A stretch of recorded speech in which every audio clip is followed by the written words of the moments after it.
Hi everyone, and welcome to November. As we start a new month, we will be focusing on a new topic for our encouragement videos. We'll be focusing on contentment this month. Today we will turn to 1 Timothy chapter 6. This will be done in two parts. This week I'll cover verses 6 to 8, and Randy Egoff will cover verses 9 and 10. I will be reading from the NIV translation. But godliness with contentment is great gain.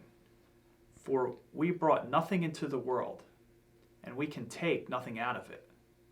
But if we have food and clothing, we will be content with that. 1 Timothy 6 talks about false teachers, which is discussed several times through the book of 1 Timothy.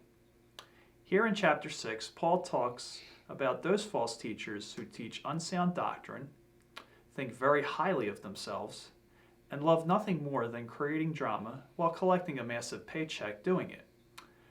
Honestly, we're dealing with those same issues today. We have those who claim to be a man, or in some cases, woman of the cloth, that are deceiving many. In verse 6, we see the word contentment, which is a Greek word that means self-sufficiency. True contentment comes from godliness in your heart, and not the wealth you have acquired. We can acquire all the riches of the world and still feel unsatisfied. There have been many famous and wealthy people who did not have Jesus express despair and regret on their deathbeds, while those, rich and poor, who trusted Jesus as their Lord and Savior, were awaiting their promotion to eternal glory.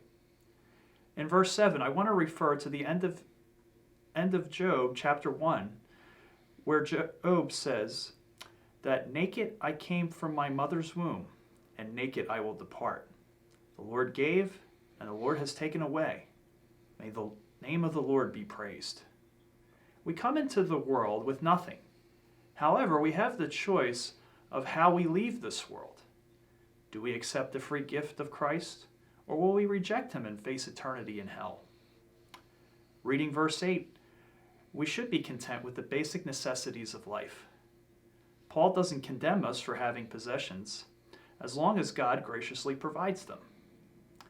He does condemn those who have the desire for the worldly things that will not bring us contentment. It would only bring the desire to want more and never being satisfied. My question to you is, are we building treasures in heaven, or are we trying to live our best life now? As my mom likes to say, you can't take it with you when you die. Reading ahead into verses 9 and 10, we see that those who want to get rich fall into temptation and a trap that will cause ruin and destruction.